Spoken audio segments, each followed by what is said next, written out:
बिस्मिल्लाहिर्रहमानिर्रहीम अस्सलाम वालेकुम वरहमतुल्लाह। लाखों करोड़ों दुरूद नबी पाक सल्लल्लाहु अलैहि वसल्लम पर। उम्मीद है दोस्तों आप सब खैरियत से होंगे। रैबिट वैली से मैं हूं मोहम्मद आसिफ खान, एक बार फिर आप लोगों की खिदमत में हाजिर हूं। दोस्तों आज आपको रैबिट की ब्रीडिंग के हवाले से समझाएंगे इंशाल्लाह, क्योंकि काफ़ी जगहों पर मौसम जो है वो तब्दील होने वाला है और हमारे पास तो आलमोस्ट मौसम जो है वो तब्दील हो चुका है। अभी भी बहुत तेज़ बारिश हो रही है और काफ़ी इस तरह नए फार्मर जितने भी हैं उनको रैबिट ब्रीडिंग में, मतलब रैबिट को क्रॉस होने में मसला आ रहा है। जितनी भी मादा खरगोश है वो या तो हीट पर नहीं है या वो क्रॉस नहीं हो रही। तो इसकी क्या वजह हो सकती है या क्या वजूहात हो सकती है जिस वजह से आपके पास जितने भी मादा खरगोश है वो क्रॉस नहीं हो रही है। मेरे पास पर्सनली भी व्हाट्सएप पर काफ़ी मैसेजेस आते हैं कि इसकी क्या वजह हो सकती है, और बाकी ग्रुप्स में भी मैं अक्सर ये सुनता रहता हूँ कि बहुत से नए फार्मर ऐसे हैं जिनके पास मादा खरगोश जो है वो क्रॉस नहीं होती। तो इसकी क्या वजूहत है कि वो क्रॉस नहीं होती, और फिर इनके लिए क्या ऐसी ट्रीटमेंट होनी चाहिए जिसके बाद जो है वो आपके साथ जो मादा खरगोश है वो इजीली क्रॉस हो जाए। तो उससे पहले जितने भी मेरे चैनल पर नए हैं और अभी तक मेरे चैनल को सब्सक्राइब नहीं किया तो काइंडली पहले मेरे चैनल को सब्सक्राइब करें, बेल के आइकन को प्रेस करें ताकि हर नई आने वाली नोटिफिकेशन आपको बर वक्त मिल सके। और वीडियो पसंद आए तो लाजमी लाइक और शेयर ज़रूर करें और कमेंट से अपनी राय से भी मुझे आगाह करें। अच्छा दोस्तों, सबसे पहले तो मैं आपको बताना चाहूँगा कि आपके पास जो मादा खरगोश है उसको आप अच्छी तरीके से चेक करें। लाजमी वो कमज़ोर हो गई होगी क्योंकि गर्मी का एक अच्छा खासा पीरियड जो है इन्होंने गुजार लिया। तकरीबन 3 माह गर्मी गुजरी है, जून जुलाई और अगस्त, जिसमें रैबिट जो है वो अक्सर कमज़ोर हो जाते हैं। उसकी बड़ी वजह यह है कि गर्मियों में खरगोश जो है वो खुराक कम कर देते हैं, और अगर खुराक खाते भी है तो क्वालिटी चारा उनको नहीं मिलता, जिस वजह से रैबिट जो है वो कमज़ोर हो जाते हैं। उनकी बॉडी की जो रिक्वायरमेंट होती है वो पूरी नहीं होती है। और जितने भी नए फार्मर्स हैं, मेरा ख़्याल है कि उनको इन बातों का ज़्यादा पता नहीं होता है। वो कहते हैं कि हम तो चारा डालते हैं। तो भाई चारा एक आम चारा होते हैं और एक क्वालिटी चारा होते हैं, जिसमें अगर हम लूसन की बात करें या अल्फ़ा जो है फार्म में आपको मिलता है, आप वो देते हैं, तब आपके रैबिट जो है उनको इन मसले मसाइल का ज़्यादा सामना नहीं करना पड़ता और उनकी जो सेहत है वो ज़्यादा ख़राब नहीं होती। और अगर आप उनको कबल वगैरह देते हैं या फिर सुपर नेपियर या ज्वार मकई वगैरह देते हैं तो उससे उनकी बॉडी की जो रिक्वायरमेंट है वो पूरी नहीं होती और वो अक्सर कमज़ोर हो जाते हैं। दूसरी वजह ये भी है कि अक्सर औक़ात खरगोशों को सिर्फ़ चारा ही मिलता है, उनको फ़ीड वगैरह जो है वो नहीं मिलती। तो एक वजह ये भी है, अगर आपके पास क्वालिटी चारा नहीं है तो आपको फिर चाहिए कि आप फ़ीड का इस्तेमाल करें और रैबिट को फ़ीड लाजमी दिया करें, ताकि आपके खरगोश जो है जो सारा दिन खुराक नहीं खाते तो वो सुबह और रात को वो ज़्यादातर खुराक खाते हैं, क्योंकि उस वक़्त मौसम थोड़ा बेहतर होता है तो वो फिर उस टाइम में खुराक खाते हैं। तो आपको चाहिए कि उस टाइम लाजमी इनको फ़ीड मिले, ताकि जो बॉडी की रिक्वायरमेंट है वो साथ साथ पूरी होती रहे, क्योंकि चारा भी क्वालिटी नहीं होता और वो इतना खाते भी नहीं है, जिस वजह से रैबिट जो है वो कमज़ोर हो जाते हैं। और तीसरा, गर्मियों में खरगोश जो है वो पानी ज़्यादा पीते हैं, तो आपको फिर चाहिए, अगर इन दोनों चीज़ों में आपसे थोड़ी बहुत कोताही हो रही है तो इसमें फिर आप ये कर सकते हैं कि आप मल्टीविटामिन्स वगैरह जो है, मिनरल्स जो है मुख्तलिफ, ये आप पानी में मिलाकर खरगोश को पिला सकते हैं। तो उससे भी जो कमी रह जाती है खुराक की वजह से, तो वो पानी पीने से वो कमी जो है खरगोशों की वो पूरी हो जाती है।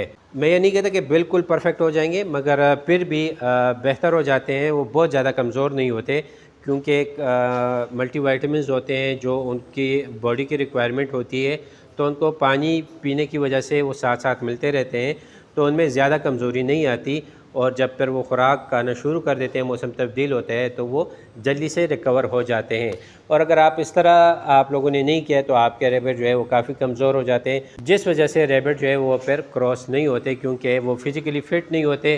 तो लाजमी बात है इन वो फिर क्रॉस नहीं होते, क्योंकि वो बच्चों के लिए रेडी नहीं होती, तो ये फिर क्रॉस नहीं होते और उस तरह हीट पर भी नहीं होते। कभी कभार हो भी जाते हैं, मगर आपको क्रॉस करवाना नहीं चाहिए। उस सूरत में पहले आपको देखना चाहिए, जैसे कि मैं आपको एक फ़ीमेल रैबिट है वो दिखा रहा हूँ, कि अगर आपकी रैबिट इस तरह हेल्दी है माशाल्लाह से, तो आपको चाहिए कि फिर आप उसको क्रॉस करवाएं। अदरवाइज़ अगर आपके पास रैबिट जो है वो हेल्दी नहीं है तो फिर आप उसको हरगिज़ क्रॉस ना करवाए।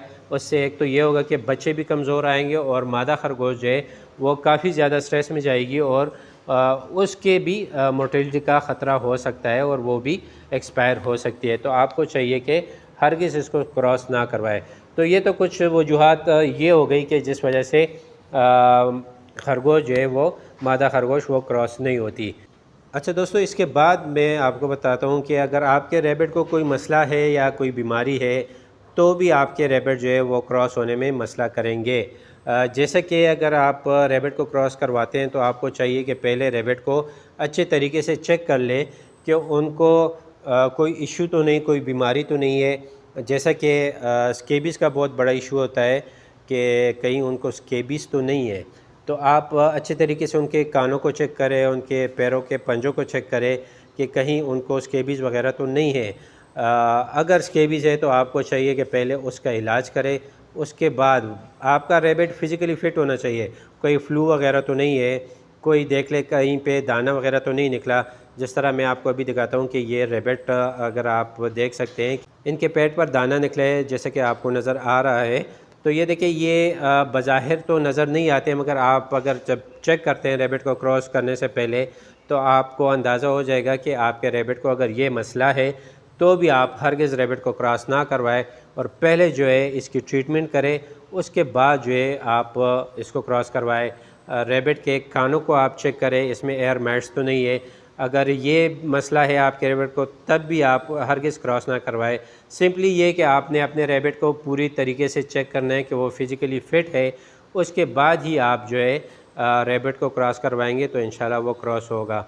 और आपने ये भी देखना है कि आपने इसकी जो डीवर्मिंग वगैरह है वो कराइए, इंटरनल और एक्सटर्नल डीवर्मिंग कराएंगे तभी आपका रैबिट जो है वो फ़िट होगा।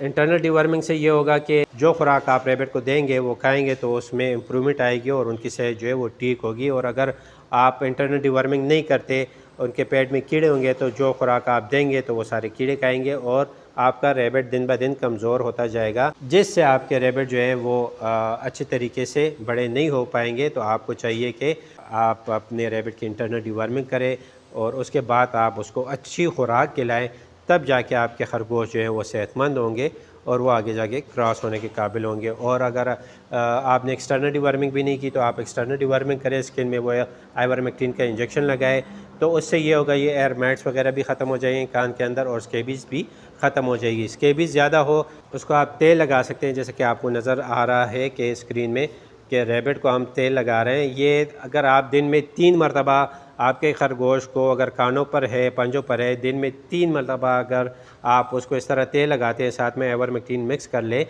तो आपके रैबिट विदिन इंशाल्लाह 2 और 3 डेज़ में बिल्कुल सही हो जाएंगे। और साथ में आप आइवरमेक्टिन इंजेक्शन जो है वो लगा लें।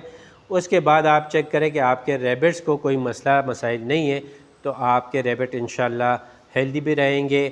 और उसके बाद वो ख़ुद ब खुद रैबिट जो है वो साल के 12 महीने हीट पर होते हैं। अगर वो हेल्दी हो, उसको अच्छे तरीके से खुराक मिले तो आपके रैबिट हर वक्त जो है वो क्रॉस के लिए इंशाल्लाह रेडी होंगे।